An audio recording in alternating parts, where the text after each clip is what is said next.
मृत्यु सत्य थोड़ी है, ये तो असत है। स्वप्न में तुम्हारा गला काटा गया और जब जगे तब आपको झूठा लगा ना, ऐसे ही जब आपको सच्चा ज्ञान हो जाएगा तो इस शरीर का भी जन्म और मरण ये झूठा नजर आने लगेगा। क्योंकि हम कैसे पहचाने कि हमको कौन संत मिलेंगे, क्योंकि हम तो संप्रदाय भी नहीं जानते। श्री राधिका कृपा बिन सबके मनन अगम्य, प्रथम यथामति प्रणवो श्री वृंदावन अतिरम।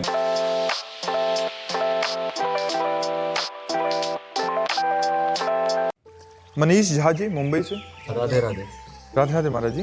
महाराज जी, सत्य क्या है? अगर मृत्यु सत्य है तो जीवन क्या है? और मृत्यु किसने कहा सत्य है? मृत्यु होती ही नहीं, हम तो कहते हैं। किसकी मृत्यु होती है? आत्मा अमर है, वो मर नहीं सकती। और पंचभूत समय पर बिखर करके विलीन हो जाते हैं। वायु वायु तत्व में मिल गया, अग्नि अग्नि तत्व में मिल गया, जल जल तत्व में मिल गया, पृथ्वी पृथ्वी तत्व में मिल गया, आकाश आकाश तत्व में मिल गया। मरा कौन? कोई नहीं मरा। अब विचार करके देखिए, आत्मा अमर है और पंचभूत पंचभूतों में मिल गए, तो मरा कौन?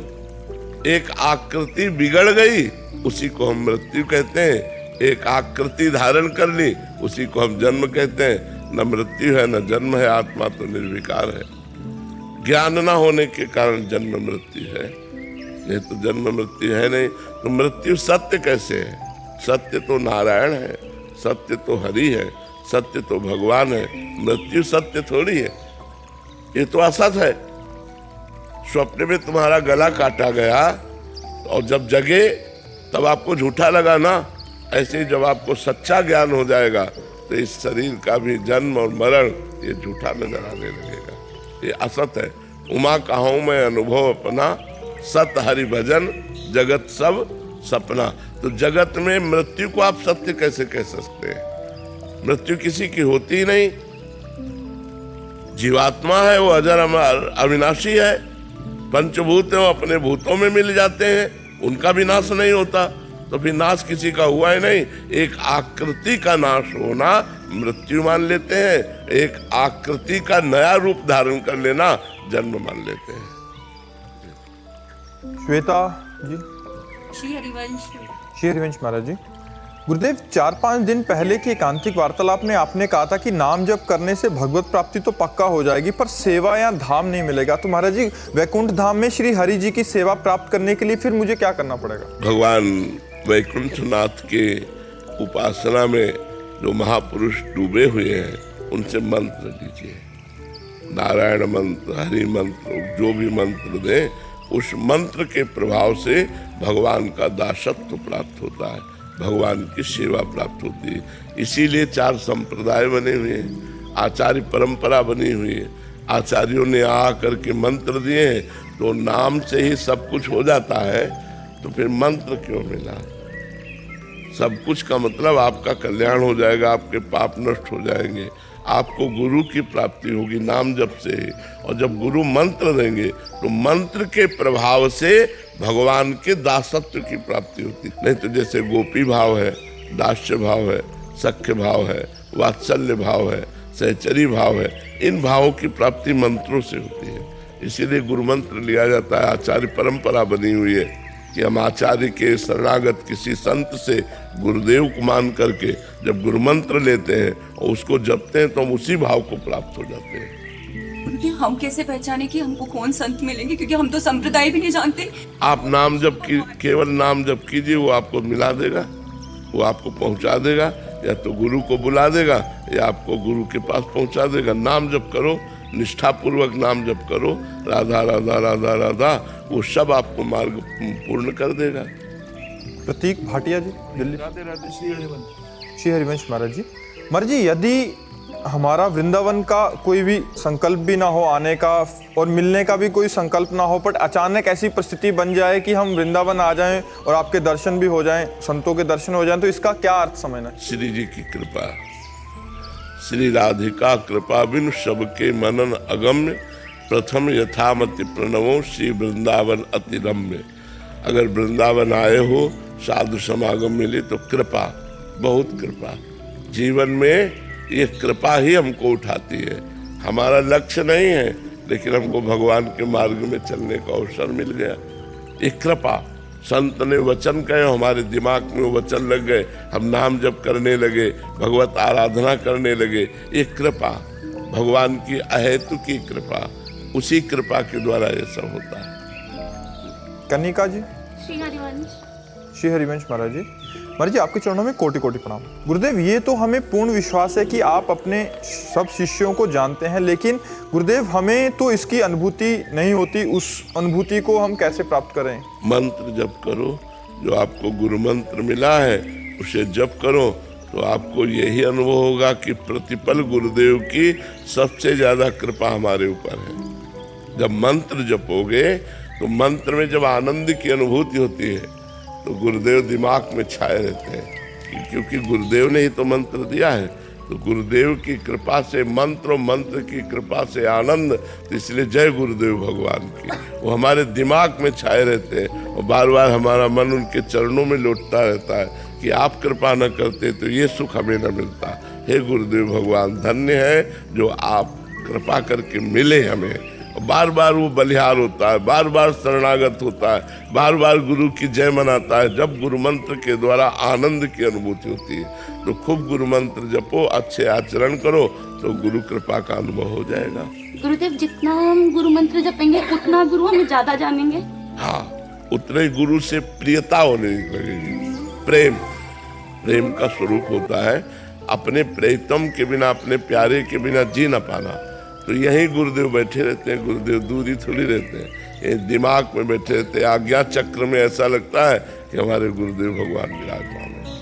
हर समय नाम जप करो, मंत्र जप करो, गुरुदेव द्वारा दिया हुआ, तो गुरु के सानिध्य का अनुभव होने लगता है। दीपक जी, दिल्ली से। श्री हरिवंश। श्री हरिवंश महाराज जी। महाराज जी, भगवत गीता में जो विकर्म मतलब शास्त्रों के विरुद्ध कर्म जो होते हैं की व्याख्या की गई है ठाकुर जी द्वारा, महाराज जी उसे समझना चाहते थे कि विकर्म जो। इतनी बात समझ लो कि जो शास्त्र और संतों के प्रतिकूल है वो सब विकर्म है। शास्त्र और संतों के प्रतिकूल आचरण नहीं करना। जैसे गृहस्थ है, जैसे हमारी मेहनत की कमाई है, वो धर्म युक्त कर्म से कमाया गया है, लेकिन घूस, बेईमानी, ये सब अधर्म हो जाता है। तो हमें शास्त्र सम्मत कार्य करने हैं, हमें धर्मयुक्त कार्य करना है, वो भगवान की प्राप्ति कराता है। जो विकर्म है, शास्त्र विरुद्ध आचरण है, वो हमें तो नरक की प्राप्ति कराएंगे।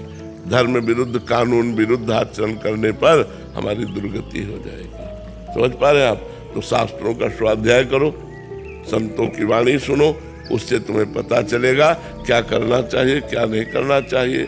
तस्मात् शास्त्रम प्रमाणम ते कार्य अकार्य व्यवस्थित हो। कार्य और अकार्य की व्यवस्था शास्त्र प्रमाणित होनी चाहिए।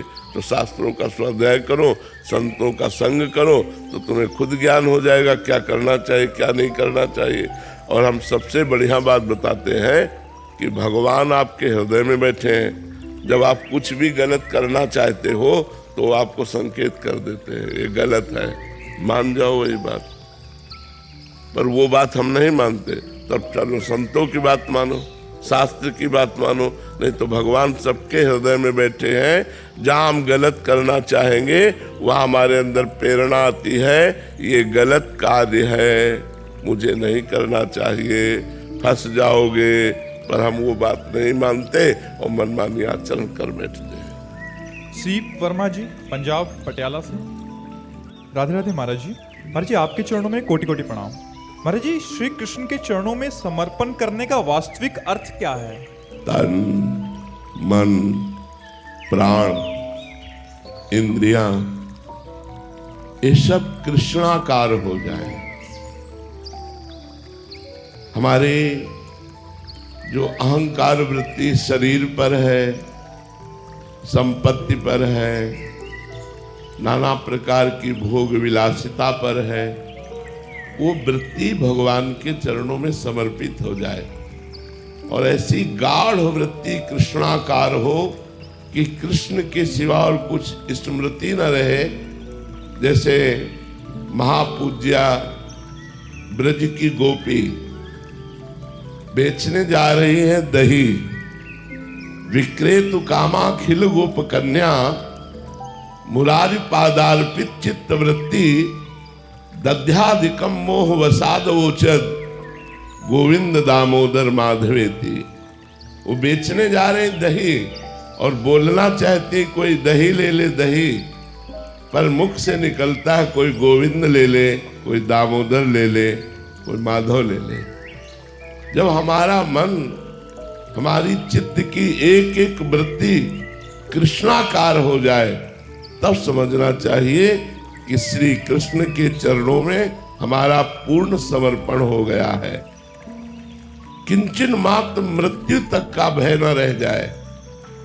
विपत्ति, रोग, शोक, इनकी कोई परवाह न रह जाए। एकमात्र आनंद सिंधु श्री कृष्ण का विधान मान करके हम हर परिस्थिति को सहते हुए भगवत स्मरण एक तार चल रहा है, तो हमारी शरणागति पुष्ट है। तो हम शरणागत हैं भगवान के। जब तक तन, मन, प्राण ये भगवान को समर्पित नहीं होते, तब तक शरणागति पुष्ट नहीं होती। इसलिए तन समर्पित संपूर्ण क्रियाएं जो शरीर से होती हैं, वो भगवान के लिए हो, कोई पापाचरण ना हो, तो हमारा शरीर समर्पित, मन संकल्प विकल्प करता है। कोई भी संकल्प विकल्प भगवान श्री कृष्ण से विमुख ना हो, तो मन हमारा समर्पित। वाणी तनुवांग मनोभिरमलैः सोहम तयोवाश्रितः। वाणी केवल भगवन नाम जप, भगवन नाम कीर्तन, भगवत चर्चा, पर मंगल की भावना से जो हम व्यवहार की भी वार्ता करें, वो धर्म युक्त करें, तो हमारी वाणी समर्पित हो गई। जब तन समर्पित, मन समर्पित, वाणी समर्पित, प्राण समर्पित, प्राण समर्पित, प्राणों की क्रिया है श्वास प्रश्वास, प्राणों का आहार है अन्न जल। जब अन्न जल की स्मृति ना रहे और श्वास प्रश्वास भगवान नाम निरंतर चलने लगे, तब समझना चाहिए प्राण समर्पित। तो तन, मन, वाणी, प्राण समर्पित होने पर वो भक्त भगवान का स्वरूप हो जाता है। सातरति सातरति सा लोकांतारयति, वो स्वयं तर जाता है, स्वयं तर जाता है और लोगों को तार देता है। ऐसी है भगवान की शरणागति। Okay, let's go.